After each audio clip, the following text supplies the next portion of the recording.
Cleo, you gotta move.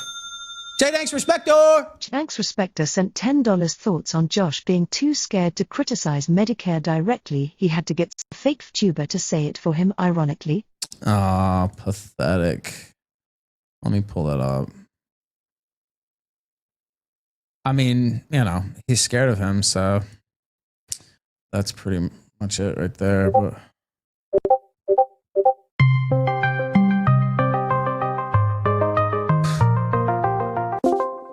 Konnichiwa! Hello! It's your favorite VTuber, Doki Doki-chan here. I am a based anime girl. You know, I am super based because I don't like niggers! no, wait a minute. 29 away from the goal. It's funny because I was actually monitoring I guess it's the thread about his show. I don't read any of the threads about me, but I was looking at the thread about the show, and they said that it was funny that they got, I won't name the person, but you can maybe suspect that they got the blank person to do the voice for this. Somebody that I used to know, I'll say. I could say their name, but that means you have to care about what I say, by the way. It's not the person. Anyway, but chat, today we're talking about Jim. I think it's actually Josh with a voice changer, which is very strange, but he does tween. At least I think. I don't know. Colleague Kirsha. She is so kawaii. Do we think that J-Danks Respector, is that actually Josh? I don't know. A based anime girl, just like me. Kirsha doesn't like trannies or black or gay people in video games, which means she's basically. Did he say that on Kick too, by the way? Whatever. Oh, what a brave stance you took, Kirsha. Your torch lights the way. I know that line. You know, Kirsha is the biggest fan of Shadman. Literally. I mean, literally the biggest. I mean, she's fat. I don't know. It does kind of sound like that person, now I think. She definitely didn't know about him drawing those kids. She definitely didn't know, Chad. Wink, wink. Speaking of lolies, we can't forget Jim's heir. Pippa. Pretty sure it's Josh. I think so too. That's just a whittle anime girl. And if one day Jim held her down and smelled her whittle wabbit armpits, there's just nothing she could do about it. You're right, Anderson, by the way, on that last part. So whittle. Goo. Look, chat, I'm not saying that Jim is a pedophile. He just really likes anime. I mean, he's a bit of a weeb. He just loves those nip cartoons. And you know what they say about nips? They love kids. Hey, it's just part of their culture, okay? Shit. Can you blame him, though? I mean, he has to make money for Jade. He's gonna die any day.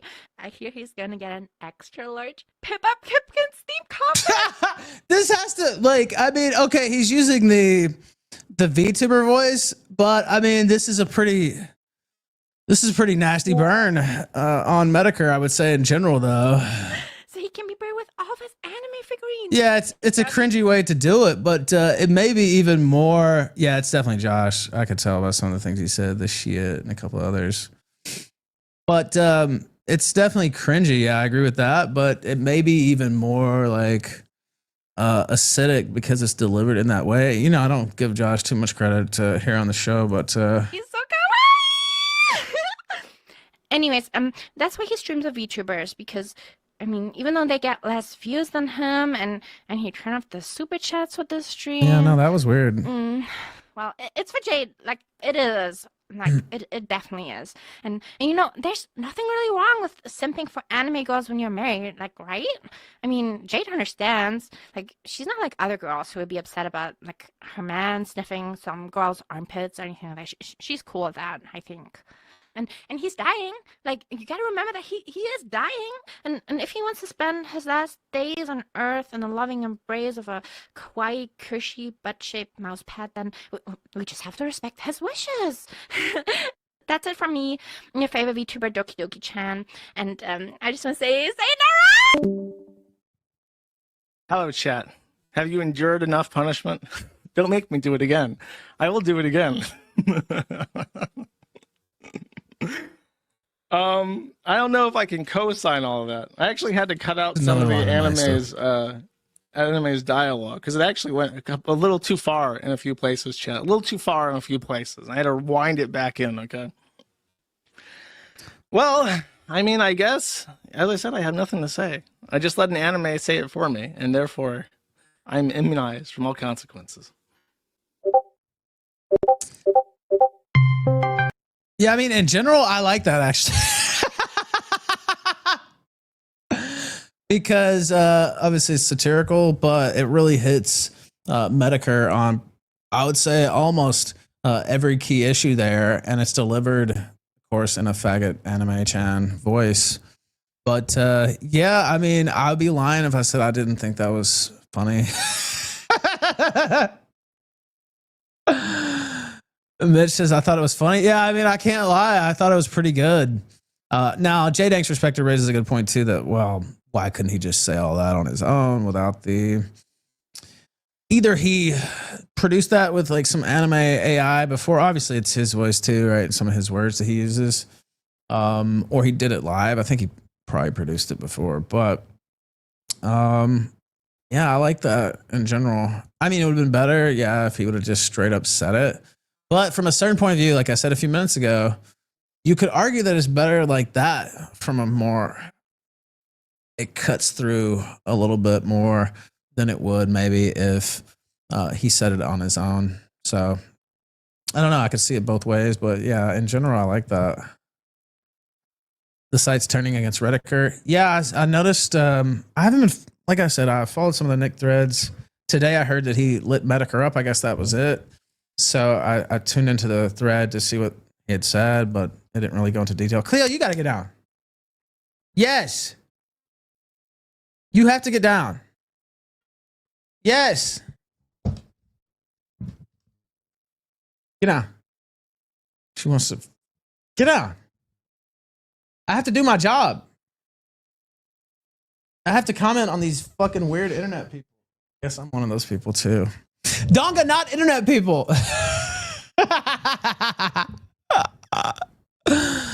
That's true, McMuffin. That was the clip, and then I saw one other clip on Twitter. I only saw 2 clips from it. I refused to turn it on.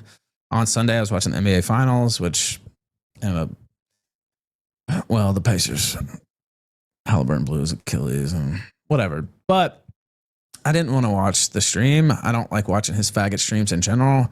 I definitely didn't want to watch his most faggoty stream of all time. So I refused to turn it on, even though a ton of people wanted me to. I know that Kill Kino Casino and several others were restreaming it and commenting on it. I just saw some of the reaction. I guess Mersh had posted some on Twitter, and it was from Kiwi Farms, and some other people were talking about it. And somebody tagged me with that Gunt apology form, which ended up coming from Kiwi Farms. I didn't know that at the time, but I tweeted it out on my own. I was in his chat spamming Ralph1. I also saw that I see McMuffin said that. I also saw that he turned off super chats, which was an interesting decision. Now, people could still, I'm assuming he still made a bunch of money because they could still use Cash App. I don't know if he had Ko-Fi and a couple of the others turned on, but what they couldn't do is send super chats that would pop up in the chat during the stream. And that was a very clear decision. You can turn off super chats each stream if you want to. At least you could when I was there, and obviously you can because he had them turned off. So that was a strategic decision done because he knew he was going to get a lot of blowback. And that clip that somebody mentioned that I alluded to, where he's talking about 6-year-old girl, and I don't know, it was weird. Yeah, Metokur literally said he could use a 6-year-old kid's avatar and his audience would eat it up. What the fuck is that? He is complicit in the pedo banning. Yeah, he's telling the truth, honestly. But that's a sad state of affairs. I don't think my audience now or my audience ever would have eaten that up. But he's got a sick crew that he's cultivated via this VTuber thing. And just in general, the guy's he's been sick in the head ever since I've known him. Now, I just ascribed it to him, coming from 4chan and some of, like the B-tard community and all that stuff that I was never a part of. Like I didn't come up through 4chan. I was on the normie side of the internet. I won't say I was totally normie. I was always into piracy and certain, things on the web, ordering pills and drugs. and shit like that. So I won't say I was totally normie, but yeah, I wasn't really into the Jap shit, I guess we could say. You know, some Nintendo stuff, some Nintendo games and stuff like that. But as far as anime and manga and all that shit, was just never my thing. I liked sports. I like wrestling, politics, way more normie type stuff than this guy. But I told this story before how he would sit and watch these really. This is when I first started talking to him during Gamergate, and I was in his Skype group. There was all these warring Skype groups going against each other, trying to control Gamergate and fight behind the scenes, sometimes in front of the scenes. But it was him and Blackface Kermit, who I think he had a falling out with since, and King of Paul was in there, and his fat wife was in there too. What's her name? Jade. That's not her real name. Jim is actually her real name, which is funny. GEM, whatever. But, and there were a couple other people, Tumba had, and I can't remember the others. That Grant weirdo from, where's he from? Scotland. He was in there. It was a really strange group, actually. But anyway, he would sit and do these streams, like, I guess, trolling these, like, really, you know, I've been fat before myself. I'm not really fat now, but some of the residual effects of being fat. But these people were like 600 pounds, like 500, 600 pounds. It was like PPP size, like Boogie back in the day size. And they would be on this like chatterbait like site, and they would be doing sexual acts and stuff like that for money. And he would sit, he thought this was the funniest thing ever. I thought it was just really weird. I think he did a stream on this. What was the streaming site? It wasn't VidMe, but there was another streaming site. I used to stream movies and stuff on there and that type of thing. I did that with Nora a few times and several others, and then they finally shut it down. But you could do anything on there, and they didn't care. I'm pretty sure he did a stream of this. I don't know if anybody has it, but that's when I first started thinking, this guy's really weird, but I guess it's just some 4chan thing I don't understand, and you know, just kind of excuse it like that. But the guy's always been very strange in that way. So I've told this story before, but I don't know if everybody remembers it or if everybody had heard it before, but I've told this story before. So I first saw you on 4chan during Gamergate. Someone posted your Twitter. Yeah, I don't know if that was me or not. The first time I had been on 4chan. Some of the Scientology stuff, anti-Scientology stuff got linked. And so I'd seen a couple things from that because I was big into that. But from the normie side, though, like I heard about it, you know, in articles and stuff. So I kind of knew a little bit about that. And I learned about, C-Core and all that stuff, and Miss Cabbage, and what was it, the beard guy? I forget his name. The chick from King of Queens. She hadn't Leah Remini. She hadn't fully come out yet. There was also Jason McGay. So I was big into that topic. So I had seen 4chan from there, but like I never really went on there otherwise other than those couple times until Gamergate. And then that's where everybody went. And I found out about that from Kotaku though. And they didn't, I told this story before, but they didn't name the site where all this stuff was happening, but they said enough that I could piece it together.